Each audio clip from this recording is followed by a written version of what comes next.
শিলিগুড়ির রাজনৈতিক পরিস্থিতি নিয়ে এবার সরব শিলিগুড়ির প্রাক্তন মেয়র গৌতম দেব। বৃহস্পতিবার এক সাংবাদিক বৈঠকে তিনি বলেন, সরকার আর দল এখানে দেখা যাচ্ছে মিলেমিশে একাকার হয়ে যাচ্ছে।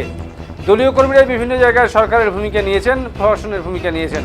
প্রশাসনের আধিকারিকদের কাজ করার কথা, এই কাজটা পার্টির লিডারশিপ সামনে এসে করছেন, যারা কোনো নির্বাচিত প্রতিনিধিই নন। এটা অত্যন্ত দুর্ভাগ্যজনক। এই ধরনের ঘটনা ঘটা উচিত নয়। তিনি আরও বলেন, প্রশাসন ও শাসক দলের ভূমিকা অনেক ক্ষেত্রে একাকার হয়ে যাচ্ছে। তার বক্তব্য, গণতন্ত্রে বিরোধী দলের মর্যাদা ও কাজ করার অধিকার থাকা উচিত। শিলিগুড়ির রাজনৈতিক পরিবেশ শান্ত ও গণতান্ত্রিক রাখার আহ্বানও জানান তিনি। না হলে তাদের রাস্তায় নামতে হবে বলেও এদের হুঁশিয়ারির সুর শোনা যায় প্রাক্তন মেয়রের মুখে।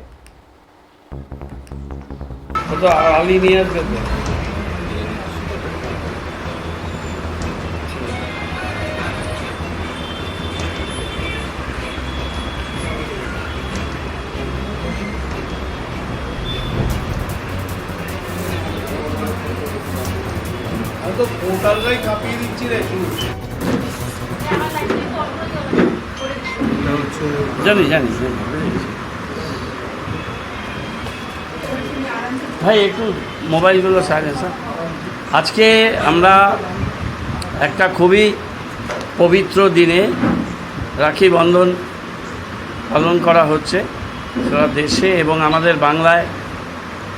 এই রাখি বন্ধনের একটা বিশেষ দিক আছে, যার প্রেরণায় আমরা প্রাণিত হই।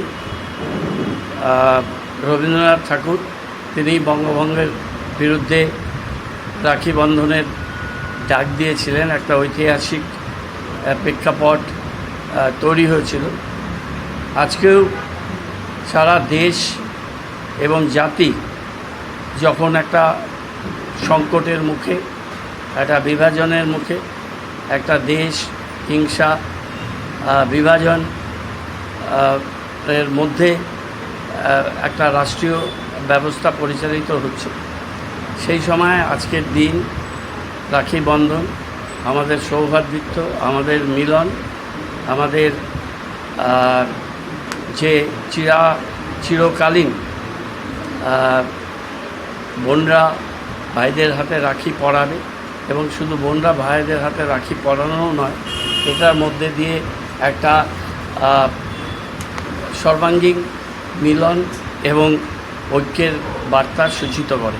আজকের এই রাখি বন্ধনের এই পবিত্র দিনে বাংলার সমস্ত মানুষের মঙ্গল হোক, আমাদের দেশ জাতি আমরা সবাই ভালো থাকি এবং আমরা এই দুঃসময় অমানিসাকে অতিক্রম করে নতুন প্রভাতের সূর্য উদিত হবে এবং এই দুঃসময় এই কালো অমানিসা অতিক্রান্ত হবে, এটা আমরা বিশ্বাস করি। সাথে সাথে আমরা সাম্প্রতিককালে কয়েকটি ঘটনায় আমরা অত্যন্ত ব্যথিত, দুঃখিত এবং আমরা তীব্রভাবে আমাদের দলের সাংগঠনিক অবস্থার পরিপ্রেক্ষিতে আমরা প্রতিবাদ করেছি। অনেকগুলো ঘটনা সাম্প্রতিক অতীতে হয়েছে। আপনারা জানেন, আমাদের একজন ছাত্রনেতা, তাকে অকারণে গ্রেপ্তার করে রাখা হয় এবং সেই খবর পেয়ে তার পিতা, তিনি সেই শোককে নিতে পারেন না।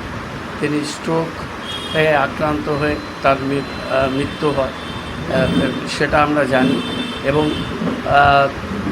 তার পিতার মৃত্যুর খবরের পরে মাননীয় আদালত তাকে শর্ত সাপেক্ষে বেল দেয়।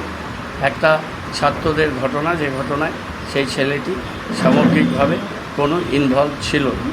তারপরেও আরও কয়েকজনকে ওই কেসে ধরা হয়, কিন্তু যারা ঘটনাটি ঘটিয়েছিল তাদের উপরে কিন্তু পুলিশ কতগুলো বেলেবেল সেকশন দিয়ে একটা নামকে ওয়াস্তে একটা বিচার ব্যবস্থা করে। তার কিছুদিন পরে